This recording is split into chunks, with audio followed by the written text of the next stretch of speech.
नमस्कार। आप सुन रहे हैं द बॉलीवुड रेडियो और मैं हूं आपके साथ आकाश। दोस्तों, आज के इस पॉडकास्ट में बात राजेश खन्ना की, अंजू महेंद्रू की और उस दौर में आपको लेकर चलेंगे जब राजेश खन्ना की सुपर डुपर हिट फिल्मों का दौर बीतने लगा था, या यूं कहिए कि शुरुआत हुई थी। साल 1972 में दीपावली के मौके पर राजेश खन्ना की फिल्म मालिक रिलीज हुई, लेकिन सारी पब्लिसिटी और शोर के बावजूद मालिक ने बॉक्स ऑफिस पर दम तोड़ दिया था। और उन्हीं दिनों एक इंटरव्यू में झल्लाते हुए राजेश खन्ना ने कहा कि मेरी फिल्में फ्लॉप हुई हैं, मैं नहीं। ये राजेश खन्ना का उन लोगों को जवाब था जो ये कह रहे थे कि उनके सुपर स्टारडम के दिन लद गए हैं। और अपनी कामयाबी पर हर शख्स की प्रतिक्रिया चूंकि अलग अलग होती है, और हर रोज सफलता के एक मोड़ से दूसरे मोड़ तक तेजी से भागते आए राजेश खन्ना के पास न तो चिंतन का समय था और न ही एक सुपरस्टार के नखरों और सनक के बीच के फर्क को पहचानने का। वो बड़ी तेजी से ऊपर उठे थे। वो ये भी नहीं समझ पाए कि फिल्मों की ज्यादती से वो ओवर एक्सपोजर का शिकार भी हो रहे हैं। जाम जैसे पूरा भर चुका था और छलकने को तैयार था। तब उस दौर में एक मैगजीन हुआ करती थी, स्टार एंड स्टाइल, और स्टार एंड स्टाइल की कवर स्टोरी में राजेश खन्ना के बारे में लिखा गया कि इसमें कोई फर्क नहीं पड़ता कि हिस्टीरिया कितना तेज है या वो कहां से पैदा हुआ है, खत्म होना उसकी प्रकृति है। ये बात राजेश खन्ना के लिए लिखी गई थी। रमेश तलवार, जो राजेश खन्ना के बहुत करीबी रहे, वो बताते हैं कि राजेश खन्ना ऐसी रिपोर्ट से बेहद नाराज होते थे और बार बार कहते थे कि वो फ्लॉप नहीं हुए हैं। लेकिन अफसोस कि हर कोई एक महान पतन को न जाने क्यों देखना चाहता था। उस दौर की तमाम पत्र पत्रिकाएं, बड़े फिल्म स्टार्स राजेश खन्ना के पतन को देखना चाहते थे, यूं महसूस होता था। ये बातें राजेश तलवार ने कही। और उनकी कई फिल्मों के नाकाम होने के बाद मीडिया का पलड़ा अब भारी था और इस झटके ने उन्हें हिलाकर रख दिया। हालांकि उनकी मार्केट वैल्यू पर इन फ्लॉप फिल्मों का कोई खास असर नहीं पड़ा था। ये सिर्फ कुछ खराब फिल्में थीं जिन्हें दर्शकों ने नकार दिया था। वो अभी भी नंबर वन स्टार थे। वो जहां पर थे, जिस गद्दी पर थे, जिस ऊंचाई पर थे, उसके दूर दूर तक कोई दूसरा नहीं था। मगर पिछले तकरीबन 2 साल से चला आ रहा जो अपराजय वाला जो तिलिस्म था राजेश खन्ना का, 69 से लेकर 72-73 तक, और खासकर मालिक से पहले, मालिक चूंकि वो कामयाबी मालिक को हासिल नहीं हुई थी फिल्म को। हालांकि बॉक्स ऑफिस पर कलेक्शन अच्छा था, सारी चीज़ें अच्छी थी, लेकिन चूंकि तुलना होती है उस उफान से जो राजेश खन्ना ने आराधना के बाद दिखाया था, उसके मुकाबले मालिक कमजोर साबित हुई। और इन फिल्मों ने यह साबित कर दिया कि राजेश खन्ना भी दूसरे एक्टर्स की तरह ही हैं और उनका भी बुरा दौर आ सकता है। इस बात ने राजेश खन्ना को डरा दिया था।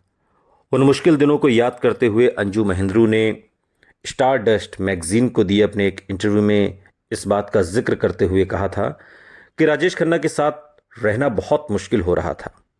वो मूडी, गुस्सैल और चिड़चिड़े हो गए थे। वो हमेशा तनाव में रहते थे, उनसे बात करना मुश्किल था। अचानक मिली सफलता को ही वो पूरी तरह समझ नहीं पाए थे और फिर फ्लॉप फिल्मों की बाढ़ ने उन्हें एक तरीके से झटका दे दिया। फ्लॉप शब्द कहना हालांकि राजेश खन्ना की फिल्मों के लिए ठीक नहीं होगा, क्योंकि वो एक उफान जो राजेश खन्ना ने आराधना के बाद दिखाया था उससे कंपेयर होती हैं। आज की तुलना करेंगे तो हम उन्हें औसत फिल्में कह सकते हैं जिनका बॉक्स ऑफिस पर अच्छा कलेक्शन है।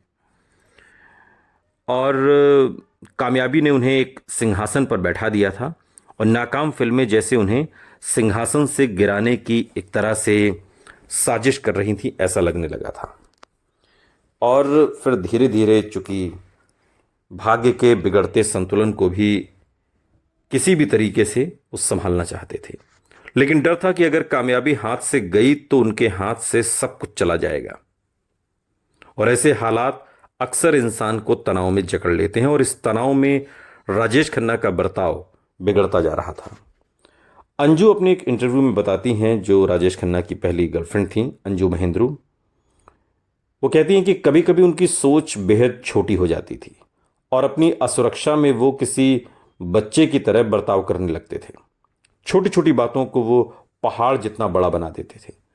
लेकिन ये विचारों की भिन्नता ही थी। जो बात अंजू के लिए मामूली थी, उस बात से राजेश खन्ना के गहरे जज्बात जुड़े हुए थे और इस बुरे वक्त में उन्हें अंजू के प्यार और समर्थन की दरकार थी। और एक इंटरव्यू में तो वो कहते भी हैं कि क्या मुझे अपनी प्रेमिका की ज़रूरत सिर्फ उसके साथ सोने के लिए है? प्यार सिर्फ सेक्स का नहीं, एक जज्बात का नाम है। और मैं मानता हूं कि मेरी फिल्मों की नाकामी ने मुझे हिलाकर रख दिया था। मैं चाहता था कि अंजू ऐसे वक्त में मेरा साथ दें जब मुझे अंजू की सबसे ज़्यादा ज़रूरत थी। उस वक्त वो कभी मेरे आसपास नहीं थी। ये बातें राजेश खन्ना ने स्टार डस्ट मैगजीन की जो जर्नलिस्ट थी उमा राव, उनको ये इंटरव्यू दिया था और इस इंटरव्यू में तमाम बातें कही थी। अंजू महेंद्रू उन्हें समझाती थी कि एक एक्टर की जिंदगी में ऐसे उतार चढ़ाव तो आते ही रहते हैं, इसमें परेशान होने वाली कोई बात नहीं। लेकिन राजेश खन्ना लगातार तनाव में रहते थे और अपने रिश्तों को लेकर भी वो ओवर सेंसिटिव थे। वो चाहते थे कि अंजू अपना हर काम छोड़कर हर वक्त सिर्फ उनके साथ रहें, उन्हें देखती रहें, उनकी हर ज़रूरत का ख्याल रखें। अगर अंजू कहीं चली जाती थी तो ये काका को बर्दाश्त नहीं होता था। और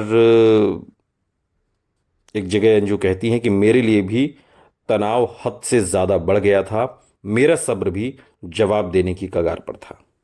और इस झटके ने अंजू महेंद्रू और राजेश खन्ना के पहले से ही एक तरह से चटकते हुए रिश्ते में और दरारें डाल दी। सुपर स्टारडम ने राजेश खन्ना को इंडस्ट्री में बड़ी ताकत दी और इस ताकत का उन्होंने गैर जिम्मेदाराना तरीके से इस्तेमाल किया था। उनका बर्ताव घमंड से भरा हुआ था। उन्होंने हर किसी को अपनी ऊंची रसूख और रुतबे का एहसास कराया था।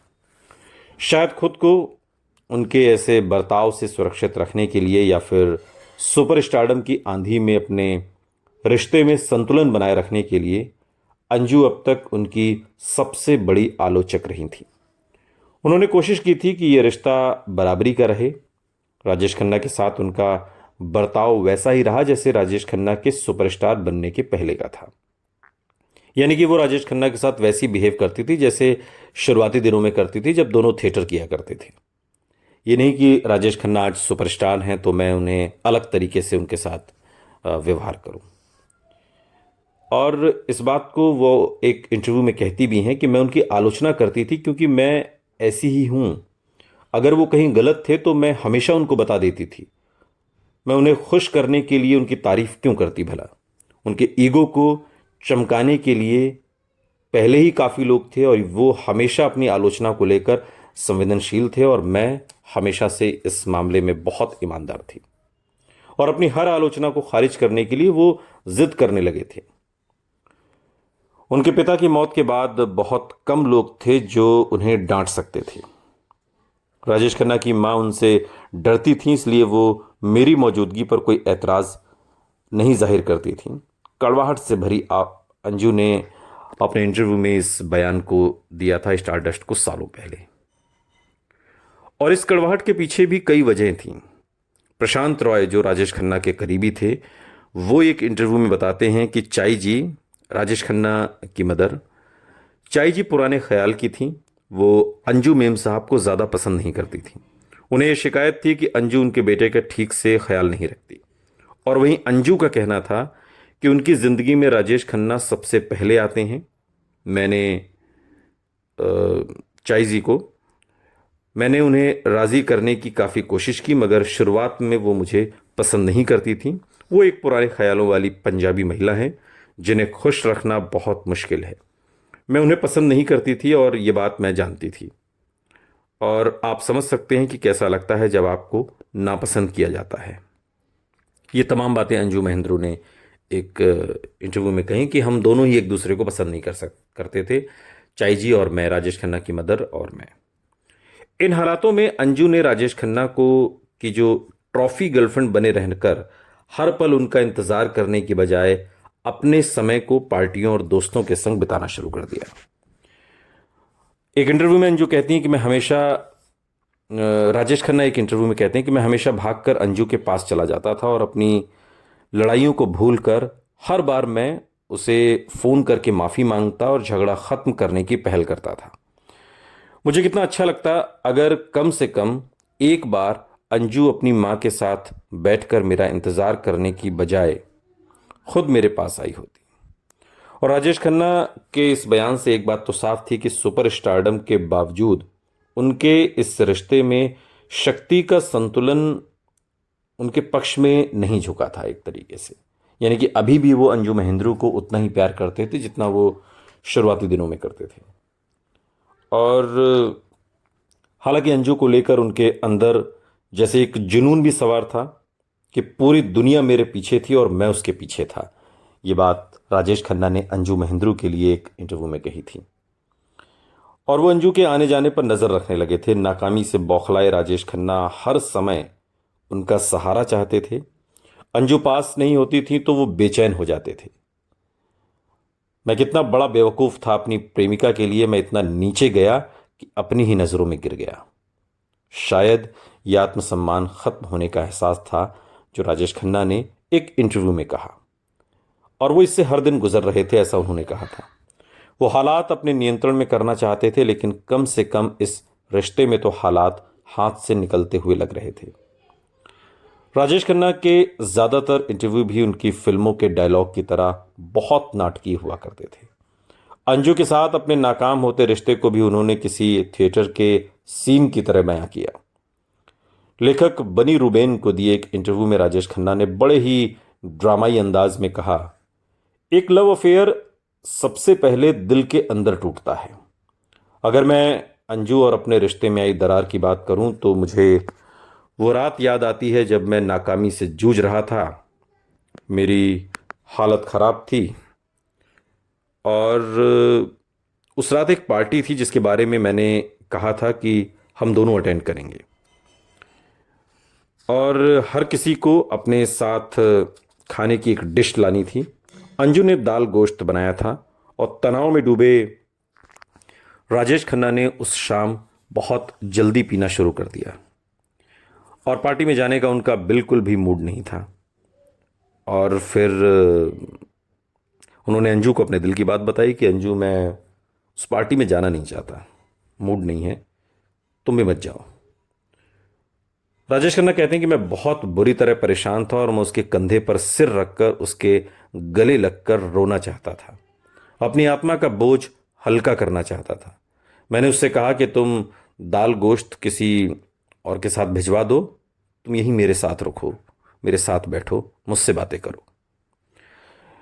लेकिन उसे मेरी परवाह ही कहाँ थी। मेरे सामने वो खाना लेकर पार्टी में चली गई। मुझे लगता है कि यही वो पल था जब उसके लिए मेरा प्यार भी उसी दरवाजे से बाहर चला गया। सुनते रहिए द बॉलीवुड रेडियो, सुनता है सारा इंडिया।